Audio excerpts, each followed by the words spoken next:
93.1. Taxi FM. Retrouvez tous les jours Eric Guetto aux commandes du meilleur taxi du matin. Taxi Media Show, c'est votre rendez-vous d'actualité matinale tous les jours de lundi à vendredi de 7h à 8h. Taxi Media Show, information, révélation, décryptage, tout ce qui fait la une est décortiqué par ceux qui font l'actualité. Taxi Media Show, c'est le meilleur taxi du matin. Madame, Monsieur, bonjour. Bonjour à tous. Nous sommes très heureux de vous retrouver ce matin à bord de notre sympathique taxi Media Show, pour mieux comprendre les sujets d'actualité tels que traités par les rédactions. Et ce matin encore, nous ferons le tour de quelques rédactions. Aujourd'hui, c'est mardi et vous le savez, mardi 13 février 2018. Il est 7h presque 7 minutes dans tous nos studios ici à Agbalé-Pédougan. Bon réveil à l'écoute de Taxi FM. Dans les prochaines minutes, notre tour d'horizon traditionnel des rédactions. 5 rédactions à visiter ce matin. Le bi-hebdomadaire L'Alternative, le bi-hebdomadaire L'éveil de la Nation, l'hebdomadaire Le Médium, Vision d'Afrique et l'hebdomadaire L'Indépendant Express. Ce matin, notre invité, c'est le président national du NET, le nouvel engagement togolais, Jerry. Avec lui, nous reviendrons sur le sujet de la participation ou non des forces armées togolaises aux prochaines discussions politiques au Togo. On reviendra sur le sujet. Puis, on a un peu de temps, on vous donnera la parole. Vous prononcerez également sur le même sujet. Irrigator, Taxi Media Show, pour tout comprendre de l'actualité. Et nous commençons la revue de presse avec le quotidien Liberté. Liberté qui est dans les kiosques ce matin. Le journal revient sur la répression des manifestations depuis août 2017. Plus de 100 morts, des corps enterrés dans des fosses communes, révèle ce matin un rapport, rapport explosif du REGIAD et du RAIDHS. C'est sur plusieurs pages, page 2, page 3, page 4, page 6, 7, 8. Les deux organisations relèvent des crimes de torture, des crimes de génocide. Vous lirez le rapport en entier dans le journal Liberté ce matin. L'hôtellerie togolaise dans le noir, Palm Beach ferme ses portes en attendant les autres, écrit le journal. Et puis sur l'éducation, début ce matin d'une grève de 4 jours. Les enseignants dénoncent la volonté du pouvoir de faire perdurer la crise. Vous lirez tous ces sujets dans le journal, le quotidien Liberté. Le quotidien Liberté dans les kiosques ce matin. On signale la présence au téléphone de Credo Tété, le patron de l'hebdomadaire Le Médium. Credo, bonjour. Bonjour Eric. Merci de nous avoir rejoint Credo. Et ce matin, vous parlez de cacahuètes politiques. L'ANC qui serait dans une logique de faire capoter le dialogue afin de justifier sa participation aux futures élections, c'est ça? Oui, c'est bien ça, Eric. Nous sommes aujourd'hui dans une cacahuète politique.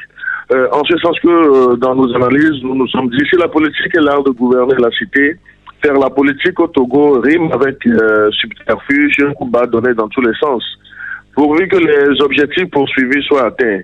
Pour l'Alliance nationale pour le changement ANC de M. Jean-Pierre Fabre, l'objectif principal aujourd'hui, après tous les calculs politiques, est de participer pleinement aux prochaines échéances électorales sans partager les sièges avec l'UNIR et surtout de faire libérer les jeunes du parti arrêtés dans l'affaire des incendies des marchés et de ne plus s'adonner à la politique de chaises vides par tous les moyens. Après donc, cher Eric, le slogan « Départ du chef de l'État par la rue » qui n'a malheureusement pas prospéré, le parti ANC, bien que membre très actif de la coalition des 14 partis, semble rouler dans la farine ses pairs qui visiblement jouent aux aveugles volontaires et aux sourds-muets de circonstances, au risque de subir la faute des ayatollahs du parti de M. Jean-Pierre Fabre. L'échec du dialogue, une mission pour l'ANC, en ce sens qu'en analysant tous les propos de M. Jean-Pierre Fabre depuis le début de la crise, parlant de l'opportunité d'un dialogue, on peut, sans se servir d'une loupe, se rendre à l'évidence que l'ANC ne s'est jamais inscrite dans une logique de dialogue politique. Car aujourd'hui, le succès du dialogue à venir remettrait l'œuvre sur le chantier à l'équipe de M. Jean-Pierre Fabre. Le jeu trouble et nauséabond de l'ANC contre ses pairs de l'opposition. Eric, là, nous insistons sur le fait que depuis un certain temps, nous aurons remarqué que l'ANC de M. Jean-Pierre Fabre a lancé sa garde rapprochée sur les réseaux sociaux pour faire prospérer l'idée de non-boycott des élections locales et législatives, et en ce sens que l'ANC sait bien le jeu auquel elle s'adonne. C'est pour justifier sa participation et avoir le champ libre pour concourir avec le parti présidentiel unir sous prétexte de ne plus jouer à la politique de la chaise vide. Donc l'ANC aurait déjà, selon nos informations, négocié avec succès en coulisses 3 places à la Commission électorale nationale indépendante. Et pour y parvenir en toute aisance donc, c'est de tout mettre en œuvre pour faire capoter le prochain dialogue politique.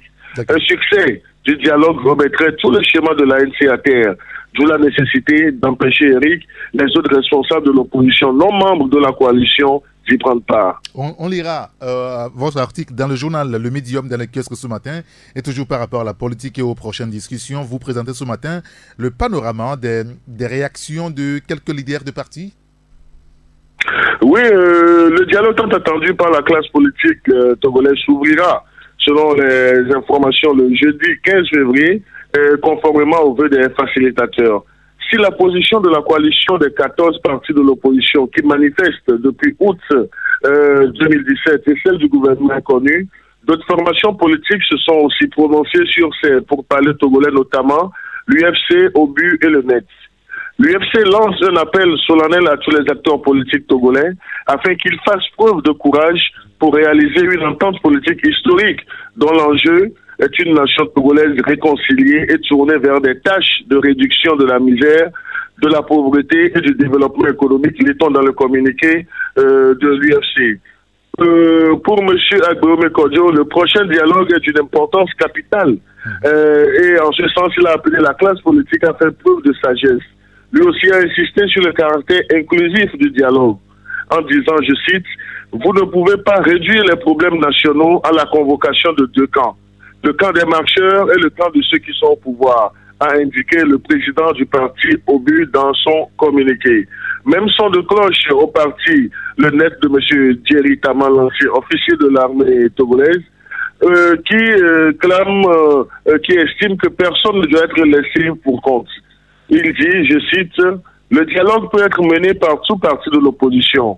Ce qui nous gêne, c'est le motif de cette exclusion. L'exercice politique ne se limite pas aux manifestations. Nous avons décidé depuis 2014 de ne plus entrer dans des regroupements politiques et nous y tenons. » Ça, c'est une déclaration de M. Djeri Taman, le président du NET. D'accord, très bien. On lira tous dans votre journal. C'est à la page 5. Et puis, vous parlez également de l'économie et du commerce avec la détérioration du solde commercial au 3e trimestre de 2017. On le voyait venir, en tout cas. C'est un article à lire à la page 4 de notre parution de cette semaine. Bien sûr. Les échanges commerciaux, Eric, du Togo au 3e trimestre 2017, comparés à la même période de 2016, sont marqués par une baisse des exportations et une hausse des importations en valeur, entraînant une détérioration du solde commercial. Selon la direction de l'économie, les exportations FOB se sont établies à 89,3 milliards de francs CFA au 3e trimestre 2017, contre 100,3 milliards de francs CFA au 3e trimestre 2016, soit une baisse de 11,0%.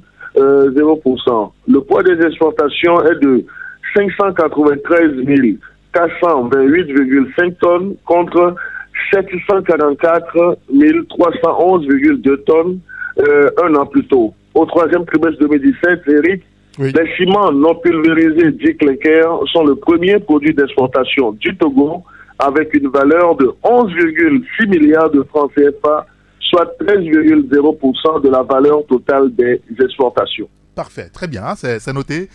Credo, on fera un tour dans les kiosques pour avoir votre journal, c'est au prix de 250 francs seulement. Merci quand même pour votre disponibilité ce matin.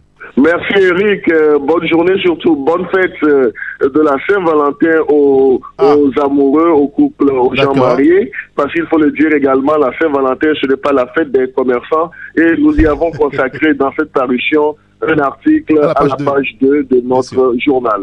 Merci beaucoup et bonne journée Credo Tété. Bonne journée et surtout bonne fête de Saint-Valentin à toi et puis à ta chère. Sur Taxi FM, l'info roule. Notre seconde rédaction qui est déjà au téléphone avec nous, c'est celle du journal Vision d'Afrique avec Adam Adjrounou. Adam, bonjour. Bonjour cher Eric, bonjour chers auditeurs, auditrices du plus beau taxi matinal. C'est bien cela, merci de nous avoir rejoints et vous aussi vous parlez du dialogue politique togolais. C'est le prix à payer aujourd'hui, Adam? Évidemment, vous savez que nombreux sont ces Togolais qui ont payé à leur corps défendant de l'eau tribut depuis que le leader de la contestation populaire est venu frapper dans la fourmilière. Ces 5 mois n'ont pas du tout été d'un langage agréable et satisfaisant pour les Togolais lambda. À cela, il fallait de la volonté arrimée à un sursaut de patriotisme aux acteurs politiques pour préciser leurs intentions. Dans ce tourbillon politique, nous allons citer Louis Bonald qui disait ceci: dans les crises politiques, le plus difficile pour un honnête homme n'est pas de faire son devoir, mais de le connaître. À ce stade, l'on nous saurait dire que c'est fini le triomphe de l'espoir sur l'expérience. Fini donc la mystification un peu trop fantaisiste pour être vraiment comprise du peuple. Du peuple au nom duquel l'on prétend pourtant agir. Le peuple togolais face à ce dialogue, considéré comme un tournant décisif de cette longue traversée du désert, vient à nouveau de balancer pieds joints et mains liés dans de grands sauts du bon vouloir de ces politiciens qui n'en finissent pas d'en découdre avec elle. C'est dire tout simplement que l'épisode de ce 13e dialogue dont le disque peinera rayé dans la mémoire collective des Togolais fait couler beaucoup d'encre. Et le peuple vent debout et à l'œil, il les a à l'œil tous les protagonistes de cette crise. Oui.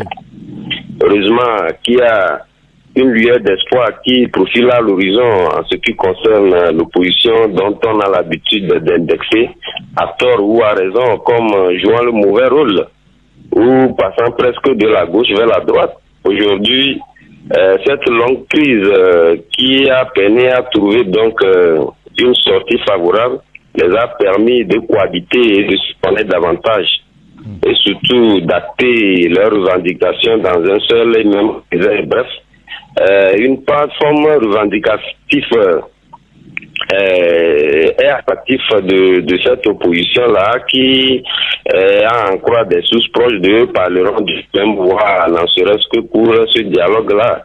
Donc, c'est dire que l'on a l'habitude de dire de cette opposition comme quoi ont toujours à leur sein des propos divergents. Je pense qu'à ce dialogue-là, cette opposition parlera d'une même voix pour une sortie de crise favorable pour les Togolais. Oui, c'est votre souhait presque. Hein? L'opposition parlera d'une même voix. Merci Adam. L'autre sujet aussi à évoquer avec vous, c'est la crise économique. Et vous parlez d'une alerte rouge sur les grandes entreprises de travaux publics. Évidemment, la crise économique qui paralyse actuellement le pays frappe de plein fouet les grandes entreprises de travaux publics qui sont les BTP. Ils vivent une situation à la limite qui frôle le catastrophe. On assiste à des compressions, des saisines en justice entre personnel et le patron ou entre les petites entreprises sous-traitants et les responsables de ces entreprises-là. Aujourd'hui, au niveau des tribunaux, ce sont des dossiers qui tiennent le haut de l'actualité et qui alimentent la controverse. Contrairement à la situation politique dont est tributaire le dégringolade de l'économie togolaise, la situation des grandes entreprises ne date pas du 19 août 2017. Il date de la fin du mandat des grands travaux du président de la République, en l'occurrence son excellence Faure Gnassingbé, dont le deuxième mandat était dédié aux grands travaux du pays. Cette entreprise dont la plupart roulent à raison aux côtés du parti au pouvoir, ont accompagné de diverses manières ce mandat-là a préfinancé avec débordement des fois le seuil requis. Conséquence, ils sont grippés dans une insolvabilité rampante et peinent à sortir la tête de l'eau. Cette situation qui n'est pas dénuée de conséquences trahit de facto les convictions de ces entreprises-là. Cela explique à justice puisque la situation économique du pays n'est pas rose et démontre la suffisante lourdeur de la dette intérieure. Nous estimons que le ministre de l'économie devait se plancher sur le cas des grandes entreprises de BTP au Togo, car ce n'est pas parce que les caisses de l'État sont vides qu'on ne peut pas en épuiser. Il faudrait donc quand même se plancher sur un sort qui devient donc un cas beaucoup plus alarmant et vivre une situation vraiment désastreuse. On lira l'article à la page 4 de votre journal. Et puis, vous revenez également sur la situation à l'université de Lomé, beaucoup plus sur les grands chantiers transformationnels du campus de Lomé. Et professeur Kokoroko qui poursuit, on va le dire, SAMU. Hein?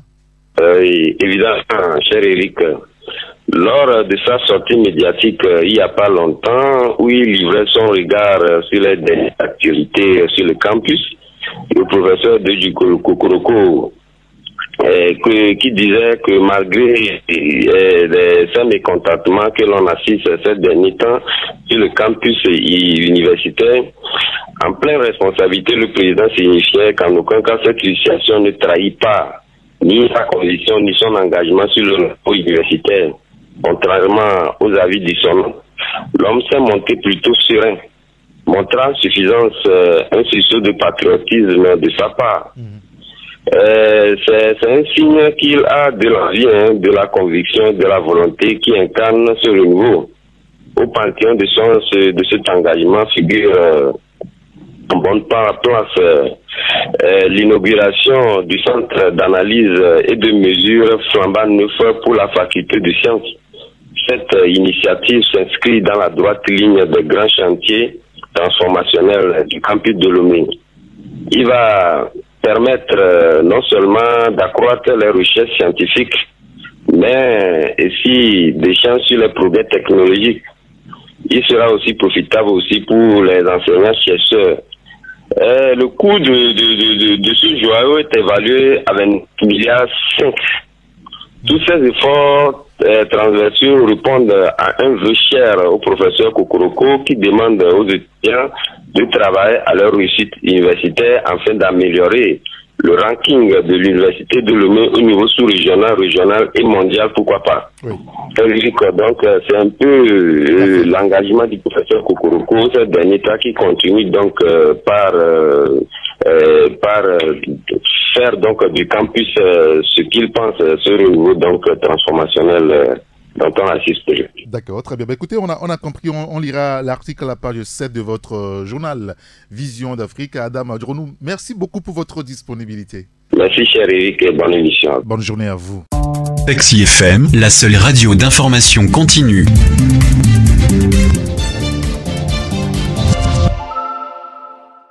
Il est 7h, presque 26 minutes sur Radio Taxi FM Lomé. C'est la même heure à Kodjovia Kopé et à Anou Kopé où vous nous écoutez sur la 93.1 FM. Merci pour votre confiance légendaire. La troisième rédaction se trouve à Fin-Pavé, à Dido-Adan. C'est l'éveil de la nation avec Sam Diaba au téléphone. Sam, bonjour. Bonjour Eric, bonjour aux fidèles passagers, passagères de plus beaux taxis sympathiques matinales sur la 93.1 à l'heure de Taxi Média Show. Vous êtes fantastique Sam.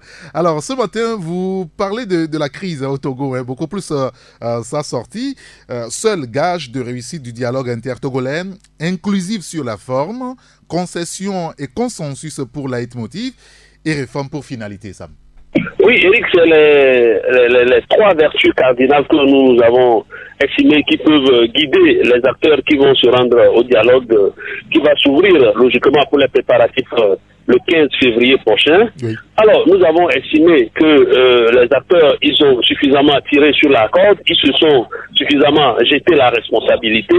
Et aujourd'hui, l'heure est à une prise de conscience générale parce que c'est le destin du peuple togolais qui se joue. C'est le destin du peuple togolais qui se jouera à partir du 15 février. À partir du 15 février, donc, les acteurs politiques, qu'ils soient du pouvoir ou de la majorité, du pouvoir ou de l'opposition, devraient avoir à cœur la nation togolaise tout entière. Et nous avons estimé, si on peut l'appeler, c'était des préceptes que nous avons essayé de dicter pour ceux qui vont arriver au dialogue. Et nous avons estimé que d'abord, il faut que le dialogue soit inclusif. Inclusif parce que, vous savez, aujourd'hui, on parle de la coalition des 14 partis. Mais avant la coalition des 14 partis, tout le monde a souvenance que le 19 août de 2017, c'est le PNP qui a soulevé une partie de la population pour essayer de revendiquer le retour à la Constitution de 92, le droit de vote des Togolais de l'étranger. Et aujourd'hui, si les acteurs politiques ou si la médiation, ou mieux si la coalition exige que ce soit elle qui soit la seule interlocutrice en face du pouvoir en place, on risque dans 1, 2 ou 3 ans de voir l'émergence d'une autre formation politique qui peut causer les mêmes dégâts ou bien qui peut poser les mêmes revendications ou bien d'autres revendications similaires à ce à quoi on est en train d'assister aujourd'hui. Et donc, nous avons estimé que d'abord le dialogue doit être inclusif parce que, vous savez, même au sein de la coalition, ce n'est pas toutes les formations politiques ne sont pas logées à la même enseigne. Toutes les formations politiques n'ont pas le même poids de popularité. Alors, au niveau de la société civile aussi, il y a de ces organisations qu'on peut inviter. Au niveau des formations politiques qui ne battent pas le pavé, il y a d'autres aussi qui peuvent avoir leur appréciation sur ce qui va se dire au dialogue. Même il y a des personnes ressources qui peuvent être invitées au dialogue. Donc, c'est ça que nous avons appelé le caractère inclusif de ce dialogue. Ensuite, les concessions doivent guider les acteurs politiques qui iront au dialogue. Parce que quand vous allez à une négociation, ne pensez pas que tout ce que vous avez mis dans la balance, vous allez l'obtenir. Vous devrez perdre quelque chose, gagner quelque chose, et au final, avoir tout ce qui peut être utile pour le peuple congolais. Donc, nous avons déjà dit la semaine dernière, que ce soit dans le camp du pouvoir ou dans le camp de l'opposition, il faut que chacun ait à l'esprit qu'il doit obligatoirement faire des concessions. Maintenant, la finalité, c'est la réforme. La finalité, c'est la réforme parce que, vous savez, on a l'habitude de faire le procès au Togo d'être la seule curiosité dans la sous-région, ou mieux, dans beaucoup de pays, aujourd'hui, les mandats présidentiels sont limités, mais au Togo, il y a au Togo que le mandat présidentiel n'est pas limité. Quand on prend l'Afrique de l'Ouest, nous sommes le pays qui n'a pas connu l'alternance depuis plusieurs années. Et aujourd'hui, il est question de limiter le mandat présidentiel, de faire en sorte que les élections que le Togo aura à organiser dans les années à venir, dans les mois et années à venir, puissent être des élections acceptables par tous. Et donc, les acteurs politiques qui vont se rendre au dialogue, qui soient de la politique ou de la société civile, doivent garder à l'esprit qu'il faut une inclusivité des discussions. Il faut qu'on ouvre les discussions à d'autres formations politiques, les organisations de la société civile, et puis les personnes ressources. Ensuite, les concessions doivent guider l'esprit de ceux qui iront pour dialoguer, pour qu'au final, on puisse obtenir les réformes tant entendues par les Togolais. D'accord, très bien. Écoutez, on lira votre analyse, c'est la page 3, et puis vous revenez également sur l'implication de la communauté internationale pour une sortie de crise au Togo. Des propos pas très diplomatiques, à votre avis, de Mouhamadou Bouhari, le président nigérien, que vous tenez à relever ce matin. Oui, Eric, Mouhamadou Bouhari, c'est le président du Nigeria. C'est ce président que les Togolais, ou une partie des Togolais, est en train d'applaudir ces derniers temps, parce que, vous savez, il a fait une sortie il a fait une adresse à l'endroit du pouvoir togolais à travers le diplomate togolais en poste à Abuja là-bas, où il a dit clairement que les crises sont mauvaises, les crises politiques sont mauvaises pour le développement de la région. Et il a suggéré, ou bien il a donné des instructions fermes pour dire que les transitions politiques ne sont pas négociables. Alors, quand il s'adresse comme ça à un diplomate, ça ne veut pas dire qu'il s'adresse à toute la classe politique. Il faut que les gens essaient de ne pas faire l'amalgame, parce que si c'est pour s'adresser à toute la classe politique, il doit faire une sortie officielle ou un communiqué officiel qui est neutre. Mais quand il adresse comme ça les propos à un diplomate désigné par le pouvoir de Lomé, cela veut dire qu'il est en train d'adresser un message au pouvoir de Lomé. Et nous avons estimé que les propos de Mouhamadou Bouhari, qui est un président respectable, sont des propos pas très diplomatiques, parce que pour un pays souverain comme le nôtre, demander qu'on mette sur place une transition, de me dire qu'une transition est obligatoire ou non négociable, cela s'apparente à une ingérence dans les affaires intérieures de notre pays, parce que vous savez, le président nigérien lui-même, il n'est pas un modèle, parce que quand vous replongez dans l'histoire, vous allez vous rendre compte que c'est un président, il a été d'abord président avant de l'être cette fois-ci par un coup d'État. Lui-même, il avait organisé un coup d'État, mais avant ça, il y avait un coup d'État dans lequel il a été impliqué, qui a vu la mort d'un premier ministre. Ensuite, dans la question de gestion et de bonne gouvernance, vous allez voir que lorsqu'il a été président de Nigeria Petroleum Corporation, il n'y a pas eu que du bien que le monsieur a fait pour cette compagnie, parce que on estime ou bien on susurre. À l'époque, il y avait eu la disparition de près de 2,8 milliards de dollars de francs et qui était imputable à sa gestion. Et mais aujourd'hui, c'est le même monsieur qui vient parler d'une transition obligatoire pour notre pays. Or, ce qu'il oublie aussi, c'est que lui, s'il fait les yeux doux à l'opposition congolaise, il doit pouvoir rappeler à cette opposition que lui-même, Mohamedou Buhari, c'est la 4e fois qu'il a été aux élections et qu'il les a gagnées. Donc, ça veut dire quoi? Ça veut dire qu'après l'épisode de coup d'État, l'épisode de mauvaise gestion, il a chaussé les crampons de démocrate et il a été patient, il a été aux élections. Par 3 fois, il a été battu et c'est à la 4e fois qu'il a pu gagner les élections. Ce qu'il devrait faire, nous estimons qu'il devrait plutôt encourager l'opposition togolaise et le pouvoir togolais pour insister là-dessus pour que l'organisation des élections ne soit pas entachée d'irrégularité. Parce que les élections transparentes, si aujourd'hui Mohamedou Buhari avait dit que les élections transparentes ne sont plus négociables, les élections transparentes ne sont plus négociables, nous devions épouser son avis. Mais aujourd'hui, apprécier des propos et faire comme si on prend fait et cause pour une partie des protagonistes, cela s'apparente à une ingérence. Ce que l'opinion devrait comprendre aussi, c'est que quand il parle de transition politique obligatoire. On a vu comment ça s'est passé en Centrafrique où François Bozizé, alors qu'il était encore président en fonction, président en exercice, après un voyage pour un sommet des chefs d'État, il a été évincé par un coup d'État et une transition a été mise sur pied avec Michel Dotodia, on se rappelle encore.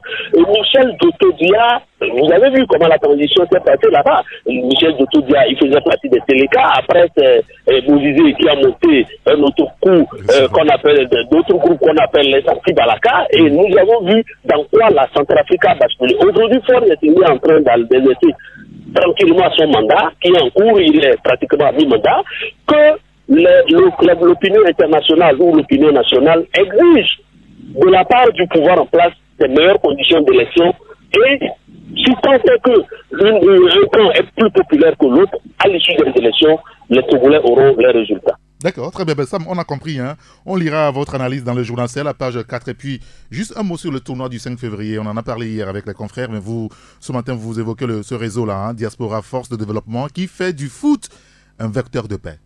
Oui, Eric, vous savez, il y a diaspora et diaspora. Depuis un certain temps, on a vu une diaspora beaucoup plus active auprès des populations. Et la dernière diaspora en date, ou celle qui est beaucoup plus présente aux côtés des populations pour les aider au développement, c'est le réseau Diaspora Force de Développement pour le Togo. Et ce réseau fait du foot un vecteur de paix. Parce que, vous savez, le samedi dernier, il y a eu un tournoi qui a été organisé sur le grand terrain d'Agoué par ce réseau. Et la finalité de ce tournoi, c'est de sensibiliser la jeunesse autour des vecteurs de paix, des vecteurs de concorde et des vecteurs d'union nationale pour les fils de notre pays. Et ce réseau a réussi un pari parce que c'était un coup d'essai et finalement qui s'est révélé un coup de maître. Parce que à l'issue de la finale, c'est le club Hirondelle de Domble-Copé qui a enlevé le tournoi et toutes les équipes qui ont participé sont reparties avec des prolos, de matériel sportif, etc. D'accord, très bien. Ben, tous ces sujets à lire dans votre journal et puis vous parlez également du Front social. Hein. La solution se trouve plutôt dans la concertation que dans les grèves. C'est ce que vous écrivez ce matin en précisant que le ministère des Finances sollicité pour éclairer les agents de l'État. Merci beaucoup, Sam Diabo. Merci, Eric. Bonne journée à vos auditeurs. Bonne journée à vous également. Merci, au revoir. À bientôt. 10, 9, 8, 7, 6, 5, 4, 3, 2, 1. Vous écoutez Taxi FM, musique, sport, information. Toutes vos passions sont forcément sur Taxi FM. Et c'est Ferdinand Haïté qui est entré en ligne maintenant. On va le recevoir. C'est le patron du bi-hebdomadaire à l'Alternative. Ferdinand Haïté, bonjour. Bonjour Eric. Merci de nous avoir rejoints. Et ce matin, vous aussi, vous parlez de Mamadou Buhari, le président nigérian. Buhari qui trace une ligne rouge à Fort Gnassingbé. Panique à Lomé 2, écrivez-vous. Oui, tout à fait. Nous avons tous suivi le 8 février dernier cette déclaration sur le président nigérien à la faveur de la présentation des lettres en expérience du nouvel ambassadeur du Togo à Abuja, un ambassadeur qu'on a d'ailleurs sécurisement à attendre pendant 5 mois avant de le convoquer à cette cérémonie solennisée, et avec à la fin un communiqué du président Buhari que l'AFP a rapidement relayé. C'est ce qu'on appelle mettre les pieds dans les plats, et je pense que depuis le 19 août, depuis les événements qui sont dans le pays, la vague de contestation, les répressions, toutes les réunions qui ont été tenues, que ce soit à Accra, à Abuja et à Niamey, les chefs d'État réunis ont toujours dit à M. Faure Gnassingbé d'envisager un départ en 2020. Et donc, cette position qui a été maintes fois répétée dans la police et que Faure Gnassingbé semble pas écouter, c'est celle que M. Buhari a relayée la dernière fois. Et vous avez vu le timing et puis le ton. Et ce n'est pas une action isolée, c'est une position assez bien concertée avec d'autres chefs d'État. Et on a bien vu que à Lomé, ça n'a pas été du coup. On ne le dit pas publiquement, mais on parle de propos peu diplomatiques, de propos brutaux, de propos plutôt. Oui. Mais vous voyez bien que c'est le Nigeria qui parle, et quand le Nigeria n'a pas une position, c'est que les actes vont suivre. Et donc, lorsqu'on compare cette sortie fracassante de Mohamedou Buhari avec celle du ministre des Affaires étrangères gambien, on voit bien que le Togo fait profil bas. Jusqu'à présent, aucun officiel togolais n'a osé répondre que ce soit à l'endroit de Buhari. Ce qui veut dire que la situation togolaise va être vraiment suivie de près, les pressions vont continuer, et jusqu'à présent, Faure Gnassingbé a été suffisamment ménagé parce qu'il est président de la CEDEAO. Ce n'est pas évident que ce sera le cas les jours qui viennent, et surtout lorsqu'il ne sera plus président de la CEDEAO dans quelques mois, et cela risque de créer de graves ennuis si ce dialogue n'aboutit pas. Donc celui qui a intérêt de loin à ce que le dialogue aboutisse, c'est bien lui. Et s'il ne le fait pas, la situation, les pressions vont s'accentuer sur sa personne, sur son risque. Et il y a de forts risques que le bâton que lui-même il a utilisé pour frapper la Guinée-Bissau, je ne sais pas qui lui a donné ses conseils, on risque de retourner ce bâton contre lui à un moment donné au sein de l'espace CEDEAO. D'accord, très bien. Et pendant ce temps, Togo Debout, lui, appelle à un grand meeting aujourd'hui, Ferdinand. Oui, justement, après plusieurs discussions avec l'éternel maire de Lomé à Daignan, les échanges de courriers, les refus, les explications discordantes de la mairie, finalement, le meeting du Front citoyen Togo va se tenir cet après-midi sur le terrain de la Mtopé. C'est une veille citoyenne à quelques jours du dialogue. Les organisations de la société civile comme celle-là essayent de mobiliser les citoyens, de mobiliser la population, de les conscientiser et de les appeler à la vigilance afin que les revendications des populations ne soient pas braquées au cours de ce dialogue ou afin qu'il n'y ait pas de compromission. Donc, et en même temps, c'est une manière aussi de dire au régime en place que les gens sont toujours mobilisés, et si le dialogue n'aboutit pas, peut-être que la rue va reprendre ses droits et peut-être de la manière la plus forte. D'accord, très bien. L'autre sujet que vous relevez aussi ce matin, c'est par rapport donc à la répression des manifestations pacifiques ces 5 derniers mois. En fait, c'est un rapport du REJAD, un peu plus de 100 morts, hein, selon ce rapport, donc des morts qui sont liés aux manifestations, Ferdinand. Oui, c'est un rapport de deux organisations, dont le REJAD, qui a été un travail documenté depuis le 19 août, cas par cas, décès par décès, et en dehors des 20 morts dont la liste est formellement établie, dans ce rapport, on apprend qu'il y a eu des disparitions, il y a eu des zones où on a amené des gens pour les torturer, et donc, lorsque on prend les disparitions, les familles se signalent, et tout ce que ces ONG ont reporté, ils estiment qu'il y a eu plus d'une centaine de morts, des disparus.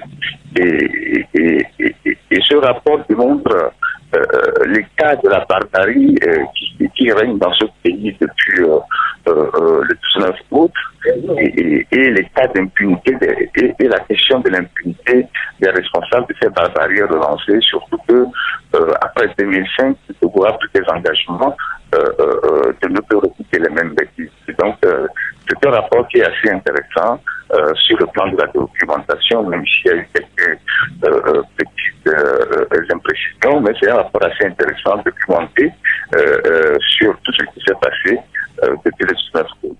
D'accord, très bien. Et puis, vous publiez aussi une tribune ce matin, c'est le point de vue d'un Togolais sur la crise sociopolitique. Ce que veulent les Togolais, c'est ce que lui, il dit dans sa tribune. Oui, tout à fait. C'est une tribune d'un compatriote, M. Pierre Koda, qui réside aux États-Unis, un économiste consultant, ancien directeur adjoint de la BCAO à Dakar, ancien chef de mission de FMI, qui, dans cette tribune, donne son avis sur la situation politique au Togo, avec toutes avec les conséquences sur le plan économique. C'est quand même un économiste qui parle, et puis il décline dans la tribune les éventuelles pistes de solutions qu'on pourrait envisager, notamment la question de la transition qui est remise sur la table, comme ce fut le cas de Toko Ariati, et pour que le Togolais puisse entrevoir des jours meilleurs et tourner pacifiquement la page de ce régime. Donc, nous avons jugé de passer cette tribune ce matin, qui est une réflexion très intéressante de M. Pierre Popin. D'accord, très bien. Ferdinand, on va lire sa tribune dans les colonnes de l'Alternative ce matin. Merci beaucoup pour votre disponibilité, Ferdinand. Merci, Eric. Allez, bonne journée. À plus tard. Taxi FM. Le monde en une radio. Il est prêt. On le prend lui aussi pour boucler la boucle, comme on dit. Alors, il sonne 7h, presque 45 minutes dans tous les studios de Radio Taxi FM Lomé. Carlos Quetaou, le patron du journal indépendant Express. Carlos, bonjour. Bonjour Eric, bonjour Taxi Presse. Merci de nous avoir rejoint, Carlos. Vous parlez de Lomé, Accra, Abidjan, Conakry, Abuja, Paris, Togo. En réalité, vous évoquez les coulisses d'un dialogue morné. Oui, nous avons analysé une situation après des investigations et après avoir fait le tour d'un certain nombre d'états-majors, après avoir fait les constats et après aussi avoir réussi à faire les comparaisons au niveau de tous les commentaires, au niveau de toutes les réactions qui se font avant l'ouverture du dialogue. Et à travers toutes ces analyses, nous comprenons que au niveau de la classe politique, les protagonistes au dialogue, il y a une certaine hypocrisie, une certaine mauvaise foi qui se dégage et qui n'augure pas des lendemains meilleurs pour une réussite du dialogue.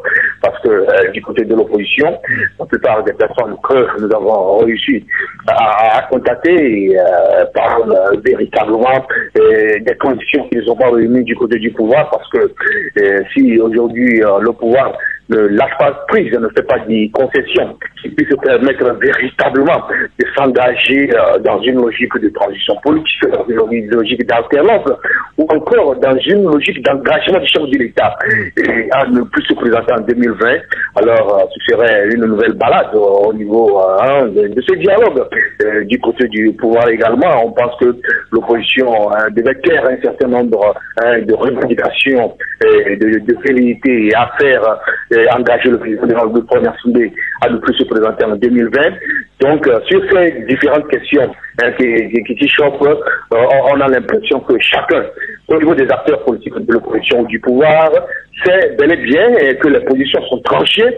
Chacun sait qu'on ne s'engage pas pour concéder un certain nombre de choses importantes.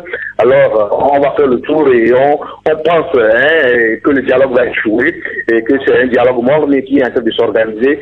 Et l'un et l'autre des acteurs et tentent d'imputer cette responsabilité, ce prochain échec à son adversaire. Donc voilà un peu les coulisses d'un dialogue morné que nous avons rendu public. C'est un grand dossier que nous invitons fermement nos lecteurs à lire. Alors pour la réussite du dialogue politique, pas vous, mais beaucoup plus Togo Debout propose 3 formules. On laissera cela aux auditeurs et à vos lecteurs. C'est à la page 6. Alors, l'autre sujet qui est évoqué depuis quelques jours, c'est l'armée togolaise. Vous en faites mention dans votre colonne ce matin. La crise s'invite au Capharnaüm. Armée au dialogue politique. Quelle idée farfelue, c'est ce que vous écrivez ce matin. Oui, de plus en plus, il se dégage une nouvelle opinion qui essaie de parler de l'armée et de dire que l'armée a une lourde responsabilité dans la situation politique et que l'armée devrait s'inviter au dialogue. Nous sommes posé la question, si le dialogue qui s'ouvre est une fois au Capharnaüm, si c'est le désordre qui veut être organisé dans la mesure où l'armée qui a son statut constitutionnel, c'est une institution, c'est un corps apolitique, c'est un corps qui ne devrait pas s'engager dans des débats politiques. L'armée devait être au service de la nation, exclusivement au service de la nation, et si l'armée devrait s'engager pour une cause ou une autre, elle devait avoir un droit constitutionnel et une autorisation constitutionnelle. Mais on constate qu'on ne sait pas dans quelle est la motivation. Certaines personnes auront, le temps a été déjà lancé par Glomé Kodo et d'autres entretiennent encore cette idée, cette initiative que nous traitons de bizarre, d'ambigu et de farfelu à la limite. Le dialogue, s'il se tient en toute responsabilité avec tous les acteurs, il devrait se pencher sur la question de l'armée. On dira tout simplement à l'armée de rentrer dans les casernes et l'armée devrait obéir. L'interruption régulière de l'armée togolaise dans la politique est une violation de la Constitution. Et si on est dans des conditions normales, on devrait finir un certain nombre d'acteurs de l'armée qui se sont engagés dans cette intrusion rocambolesque. Je rappelle que c'est l'armée qui a commis le premier coup d'État en assassinant le premier président de la République, Sylvain Lebio. C'est l'armée, en 2005, qui a imposé encore le fils du général dictateur qui était au pouvoir et qui est mort en 2005 après avoir totalisé 38 ans au pouvoir. C'est encore l'armée qui sort les chars et les kalachnikovs pour faire pression, intimidation, pour terroriser les populations. Il faudrait tout simplement que le dialogue avec les médiateurs puisse permettre à l'armée de rentrer dans les casernes et de jouer son rôle constitutionnel. Et dans beaucoup d'autres pays, l'armée est le dernier recours quand les politiques ne s'entendent pas, quand le pays est menacé, quand il y a atteinte à l'ordre public, quand atteinte à la sécurité nationale. L'armée vient à la rescousse. Mais si on met l'armée dans la salle de dialogue autour de la table, quel sera le dernier recours? Nous avons posé la question et nous pensons que, ou bien ceux qui sont en train de traîner cette nouvelle trouvaille sont manipulés, ou bien ne sont pas conscients du rôle et de la responsabilité de l'armée dans un pays, et surtout le Togo. C'est une analyse que nous avons faite avec un certain nombre de révélations que nous invitons nos lecteurs à parcourir. D'accord, très bien. Écoutez, d'ailleurs, on reviendra tout à l'heure sur le sujet avec notre invité, Jerry Tama, le président du NET, qui n'est pas, ou je dirais, qui est d'avis avec vous, qui n'a pas d'avis avec ceux qui pensent que l'armée doit être autour de la table de discussion. Il évoquait notamment la constitution togolaise en son article 147 qui dit que les forces armées togolaises sont une armée nationale, républicaine et apolitique. Elles sont entièrement soumises à l'autorité politique constitutionnellement régulièrement établie. En tout cas, on reviendra un petit peu sur le sujet tout à l'heure. Merci beaucoup, Carlos Ketou. Merci, Eric. Très bonne émission. Allez, merci et bonne journée à vous. Bonne journée, Eric. Taxi FM, priorité au direct. Je pense qu'on a fait le tour des rédactions que nous avons retenues ce matin. 5, l'Indépendant Express, le Médium, l'Éveil de la Nation, Vision d'Afrique et l'Alternative. Alors, je rappelle juste que dans le kiosque matin, et chez tous les marchands de journaux un petit peu disséminés dans la ville de Lomé, vous devrez trouver le journal L'Union pour la Patrie, Vision d'Afrique, l'Éveil de la Nation, l'Alternative, l'Indépendant Express, le Quotidien Liberté et l'hebdomadaire Le Médium. Taxi Média Show. 10 minutes pour trancher. 10 minutes pour trancher. Notre invité ce matin, comme annoncé, c'est le président national du Nouvel Engagement Togolais, Jerry Tama. Jerry Tama, bonjour. Bonjour. Merci de nous avoir rejoints. Et ce matin, nous avons souhaité aborder un sujet avec vous. Mais d'abord, sur les discussions politiques qui démarrent jeudi prochain, est-ce que vous avez le sentiment aujourd'hui que ça devrait être la bonne? Bon, écoutez, on peut pas, il faudra avoir une boule de cristal pour savoir si ce serait pour de bon, mais la seule chose qu'on doit retenir, c'est que le peuple togolais ne peut pas se permettre un énième dialogue qui aboutisse encore à une impasse. Et je crois qu'aujourd'hui, tous les acteurs politiques comprennent qu'il y a nécessité de trouver une issue heureuse et définitive à la crise politique togolaise. Donc je pense que il y a une prise de conscience de la part des acteurs et que ça peut être le dernier dialogue pour trouver une issue à la crise togolaise. Alors l'autre problème aussi, c'est l'inclusivité ou l'exclusivité du dialogue. Certains qui parlent de son exclusivité. Alors c'est vrai, au nombre des participants au dialogue, on évoque ces derniers jours l'armée togolaise. Vous ne partagez pas cet avis, l'avis qu'il soit autour de la table et dans une tribune que vous signez ce matin. Vous demandez à ce qu'on laisse l'armée en dehors de nos histoires, directement.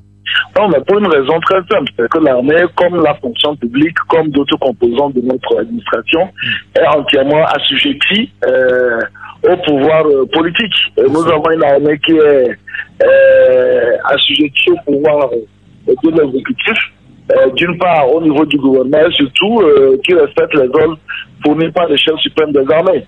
Donc aujourd'hui, si on doit inviter l'armée à venir à un dialogue, ben, en fait, c'est le chef suprême des armées qu'on doit inviter. Et ce chef suprême des armées est une autorité éminemment politique qui est le chef de l'État.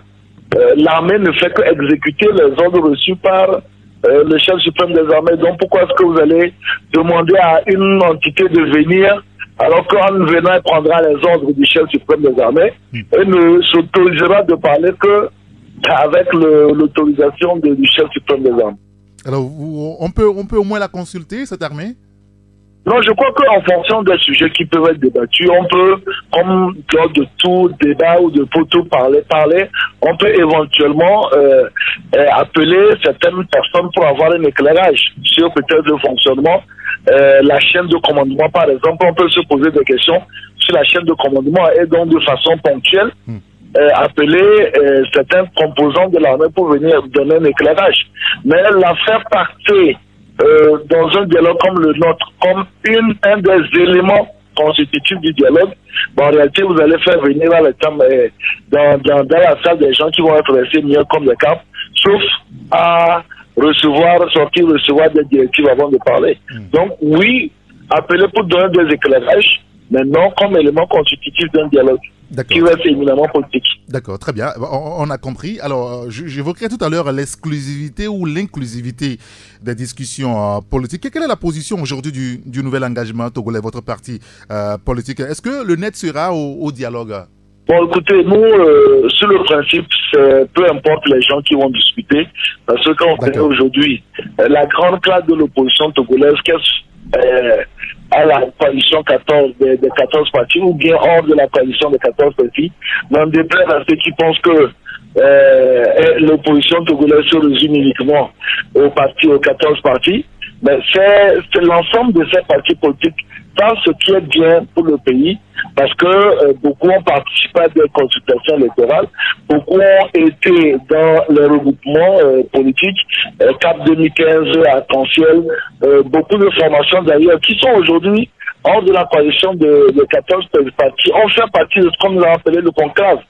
Conclave pendant lequel nous avons pris quasiment 2 semaines à éplucher notre constitution et à déterminer les articles qui doivent être modifiés. Donc, aujourd'hui, nous pensons que peu importe les gens qui seront au dialogue de sincérité au niveau des acteurs et qu'on adopte rapidement les réformes qu'il faut, puisque ces réformes sont constitutionnelles et concernent aussi l'amélioration du code électoral. Donc, honnêtement, ça ne nous pose pas beaucoup de problèmes. Par contre, nous trouvons qu'il est complètement scandaleux que certaines personnes estiment que l'opposition se résume uniquement à eux seuls, parce qu'on ne sait pas à ce quelle base juridique on peut déterminer que l'opposition se résume à un regroupement, d'autant plus qu'aucun texte juridique de notre pays ne légitime l'appartenance à l'opposition par le simple fait des manifestations. Et si tel était le cas d'ailleurs, en dehors de 14 partis, il y a énormément d'autres partis politiques qui ont participé aux marches depuis le 19 et qui ne sont malheureusement pas associés aux discussions. Donc nous pensons que s'il y a dialogue et que les questions qui sont éminemment politiques, qui vont être abordées concernant la résolution définitive du cadre de la crise politique, c'est normalement les partis qui ont une expérience électorale, il y a une expérience, qui ont eu une activité politique très importante sur ces dernières années, et quand on parle de ça, le net en fait partie, qui doivent être appelés, parce que vous n'imaginez pas un seul instant que si le dialogue avait été convoqué le 18 août, personne n'aurait demandé au PNP d'y participer. Oui. Alors que le PNP était déjà sur le terrain, faisait des activités. Donc il ne faut pas attendre non plus que, après ce dialogue-là, d'autres formations politiques se réorganisent, occupent la rue, soit à l'échelle nationale, même à l'échelle locale, et exigent aussi l'ouverture d'un nouveau dialogue. Ça serait aberrant. Donc, pour nous, le meilleur format, c'est les partis politiques qui ont une activité politique récurrente sur ces 5 dernières années. Mais pour autant, nous n'en faisons pas une question, nous ne faisons pas un préalable. Ceux qui seront invités au dialogue, nous pensons que l'essentiel, c'est la sincérité pour pouvoir sortir le pays de Togo de l'ornière. Très bien, on a compris votre position ce matin, Jerry Tama. Merci quand même d'avoir été disponible pour nous. C'est moi qui vous remercie. Bonne journée. Allez, bonne journée à vous aussi. Jusqu'à 8h15, Taxi Media Show. Irrigator, Taxi Media Show, pour tout comprendre de l'actualité. Et ce matin, nous vous donnons la parole sur la participation ou non des forces armées togolaises aux prochaines discussions politiques. Quel est votre avis sur ce sujet qui est encore dans l'opinion depuis quelques jours maintenant? Je rappelle juste que la discussion politique s'ouvre jeudi prochain, jeudi le 15 février. Selon beaucoup d'indiscrétions, finalement, les choses sérieuses demanderont lundi 19 février prochain. Quel est votre avis sur la participation ou non des forces armées togolaises aux discussions politiques? Vous nous appelez maintenant sur le 93 96 99 99. Je rappelle notre numéro de contact 93 96 99 99. Nous sommes sur Radio Taxi FM Lomé. Et notre premier auditeur ce matin, allô? Allô, bonjour. Bonjour, mon grand citoyen d'État. Comment allez-vous? Très bien. Monsieur Kofi Amadao. Monsieur Kofi, nous vous écoutons. Moi, je souhaite que l'armée ne devrait pas participer à ce dialogue. Pourquoi je dis ça? Parce que le chef d'État est à la fois celui qui dirige l'armée. Alors on ne peut pas associer le chef d'État comme il y a un problème à une série de discussions. Moi, ce que je demanderais à l'opposition, dans cette discussion, de poser sur la table pour le dialogue, que avant que le président sorte l'armée, il doit demander l'autorisation à l'Assemblée nationale qui procède par un vote secret aux 2/3. Dans les cas où le président ne peut pas demander l'autorisation, c'est quand on a une attaque terroriste, une catastrophe naturelle, ou bien une attaque à l'extérieur. Dans ce cas, le président ne demande pas l'autorisation à l'Assemblée. Mais au cas contraire, avant que l'armée sorte de la caverne, dans les cavernes, alors le président est dans l'obligation de demander l'autorisation à l'Assemblée nationale qui doit procéder par une vote aux 2/3 de l'Assemblée. Ça, c'est une proposition que vous êtes en train de faire, c'est ça? Oui, c'est une proposition que je demande à l'opposition de soumettre pour qu'on n'utilise pas l'armée à d'autres fins. D'accord, très bien. Monsieur Kofi, merci beaucoup. On a compris le fond de votre pensée. Passez une excellente journée. Pour vous, il n'y a pas de question que l'armée participe aux discussions politiques. 93, 96, 99, 99. Notre deuxième auditeur, allô? Allô, bonjour Eric. Bonjour, mon grand citoyen d'État, comment allez-vous? Je me porte bien, c'est M. Koulani d'appel d'Aboué. Bien sûr, M. Koulani, nous vous écoutons. Oui, nous avons... Quand même, il faut que l'armée participe à ce dialogue. Mais pourquoi? Oui, parce qu'il faut recadrer l'armée. On ne peut pas comprendre que nous tous nous connaissons bien le rôle de l'armée et qu'à partir de cette marche, l'armée sorte. C'est dangereux. On n'est pas attaqué de l'extérieur. Il faut que l'armée retourne là-bas pour qu'on puisse le recadrer, pour lui remontrer son rôle. C'est aux discussions politiques qu'il faudra recadrer l'armée s'il y a lieu de la recadrer? Oui, il faut. Parce que, vous savez, on dit la pédagogie, c'est la répétition. Il retourne là-bas pour qu'on le recadre, pour qu'il sache qu'il est sous l'autorité des politiciens. Et que sinon, si l'armée ne veut pas, il va toujours rester dans son caserne et puis gérer comme si on le semble. Il faut le répéter, il faut que l'armée participe sincèrement, sinon on ne le comprend pas. Ils ont une formation où on les a dit à l'aide sur le drapeau togolais par leur discipline. Bon, aujourd'hui, on confond tout. On confond tout. Il faut que l'armée participe. Monsieur Koulani, est-ce que vous savez que vous êtes en train de demander à ce qu'on viole la Constitution? Non, comment c'est? Nous sommes en train de... La Constitution dit que l'armée est une institution, elle est apolitique. Mais aujourd'hui, elle a été politisée. D'accord. Ah non, c'est une réalité, l'armée même fait. Mais ils doivent aller là-bas pour qu'on recadre, pour qu'on donne ces fonctions. Voici ce que vous avez fait, voici vos rôles. Il faut qu'on recadre ça. Et puis, à partir de cette discussion, il faut qu'on suive les parties de l'armée aussi. C'est très important. Eux-mêmes, ils se plaignent. On dit la grande de la guerre, mais l'armée même se plaint, l'armée même... Mais il faut qu'elle retourne là-bas pour qu'on réorganise. Eux, je suis souvent sauvés. Ils ont là besoin. C'est des Togolais comme nous. L'armée en a besoin. Il faut que l'armée participe à ce dialogue-là. Il faut que ça soit inclusif, pour que tout le monde soit présent. D'accord. Et dire ce mot, c'est important pour qu'une fois de bon, on en finisse avec ça. Sinon, on ne peut pas comprendre que dans notre pays, l'armée pourrait bien jouer le rôle, on le dit bien. Dès que l'armée sort pour ces manifestations-là, qui a pas la police et la gendarmerie, c'est la guerre. Non. D'accord. Ça me diminue là. Très bien. Monsieur Koulani, on a compris le fond de votre pensée. Pour vous, il faut que l'armée participe aux discussions politiques. Et passez une excellente journée. 93, 96, 99, 99. Nous sommes sur Radio Taxi FM Lomé. Donc, troisième auditeur maintenant. Allô? Allô, monsieur Rick, bonjour. Allô? Allô, monsieur Rick, bonjour. Bonjour, mon grand citoyen d'État. Comment allez-vous? Je vais très bien. C'est Yacine depuis AD8. Monsieur Yacine, nous vous écoutons. Oh, oui. Bon, moi, à mon point de vue, oui, l'armée n'a pas le droit à participer au dialogue. Pourquoi? On sait qu'ils trouvent les raisons pour s'impliquer indirectement dans la politique. Mais il ne faut pas qu'on les accorde cette chance-là. Si l'armée rentre dans cette discussion, ça veut dire qu'à tout moment qu'il y aura un problème, il faut faire intervenir l'armée. Mais, monsieur Yacine, est-ce que l'armée togolaise n'a pas suffisamment un visage politique pour qu'on l'implique finalement dans le dialogue? C'est-à-dire, ils ont un visage politique, mais c'est-à-dire qui fait après à la loi. Vous comprenez? Parce que la loi ne les autorise pas à faire la politique, mais ils le font. Donc si on les invite là, c'est-à-dire qu'on accepte leur ingérence politique, ça. D'accord, très bien. Donc il faut qu'on les écarte et mieux gérer la situation pour que entre les civils se comprennent. Et après maintenant, on va leur dire ce qu'il faut qu'ils fassent quand il s'agit de ces problèmes-là.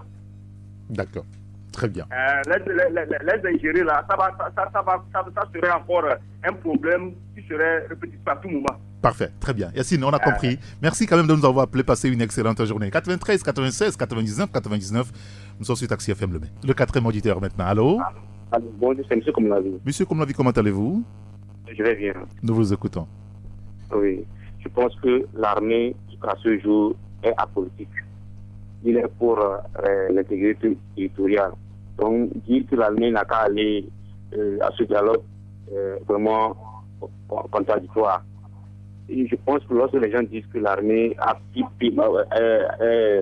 politisé, c'est ça qui fait que lorsque on a tué les 2 militaires à son côté, l'opposition a dit qu'ils n'ont rien revu, qu'on n'a pas tué de l'armée, des militaires.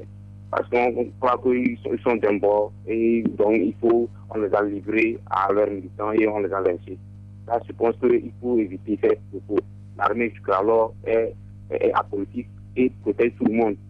Le même fait. Il y a un problème quelque part, ils vont pour intervenir pour la protection de tous les Togolais.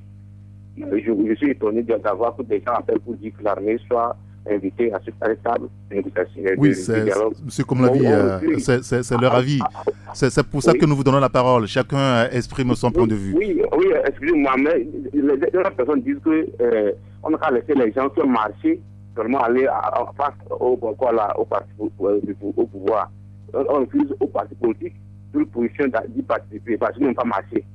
Les gens le disent et aujourd'hui disent que l'armée n'a pas participer. Donc c'est contradictoire. Si on demande que ceux qui ont marché n'ont pas aller discuter à la table de dialogue, pourquoi on demande à l'armée de marcher? Donc il faut que vraiment on soit responsable de ce qu'on dit. D'accord, très bien. Les politiciens, les gens qui ont les gens qui ont venu tellement participer parce qu'ils n'ont pas marché. Aujourd'hui on demande à l'armée, donc c'est contradictoire. On n'a qu'à laisser l'armée comme il est, alors il ne marche pas avec un parti politique. Il ne faut pas que les gens les fassent intention. Très bien. Monsieur Komlavi, merci beaucoup. On a compris le fond de votre pensée à vous aussi. Passez une excellente journée. On en profite pour saluer tous nos amis d'Agoué. Le dernier auditeur. Allô? Allô? Oui, bonjour. Bonjour, monsieur Eric. Monsieur Georges. Oui, comment allez-vous? Très bien. Nous vous écoutons. Je suis pas monsieur Eric. L'armée va participer à ce dialogue. Pourquoi? Ce dialogue, c'est pour parler des problèmes du Togo. Tous les secteurs qui sont impliqués dans la vie politique du pays doivent être invités à ce dialogue. L'armée, on nous dit l'armée est politique, l'armée est politique.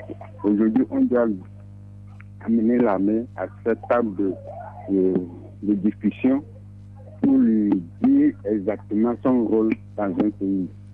Habituellement, l'armée ne parle pas, c'est la grande muette. Voulez-vous avoir quelqu'un autour de la table à qui on pose des questions et qui ne répond pas? Tout ne peut pas répondre. On veut parler des problèmes du pays. Tout ce que vous faites, il faut des problèmes dans le pays. On doit vous poser des questions, vous devez dire ce qui se passe. On ne peut pas dire que la mer, quelqu'un va venir là-bas, on lui pose les questions, il ne veut pas répondre. Mais ce n'est pas possible. Si on veut faire avancer notre pays, dans chaque pays, il y a l'armée. On voit le comportement de l'armée dans d'autres pays, ce qui se fait dans notre pays. Donc moi, je dis que l'armée doit être présente à ce dialogue. D'accord, très bien. C'est mon point de vue. Merci, c'est votre point de vue et nous le respectons. Merci beaucoup, monsieur Georges. Merci de nous avoir appelés. Passez une excellente journée à Goué. Merci à vous tous. C'est la fin de Taxi Média Show de ce mardi. On remercie donc Georges, comme la vie, Yacine, les grands citoyens d'État Kolani et les grands citoyens d'État Kofi. Merci à vous tous qui nous avez suivis. C'est la fin donc de Taxi Média Show. Merci à Emmanuel Fanyangbe qui a assuré la coordination technique. Juste après, nous vous le retrouverez pour la suite et la fin de la matinale. Et puis, un peu plus tard, à 9h, la rédaction vous retrouvera avec le bulletin d'information. Ce sera avec Hugues Vignon à Tikbo, 9h10. Joël Roniglo vous livrera les informations. Nos dernières informations en langue EV. EV est au centre des langues qui sont sur la radio également. Et puis, moi, je vous retrouve un peu plus tard avec mes confrères à 11h où nous décrypterons les sujets de l'actualité. Nous reviendrons, bien entendu, sur ce sujet de l'armée ou des forces armées togolaises. Merci à vous. Appelez-moi Saint-Érigator. À bientôt. Taxi FM, toujours premier sur l'info.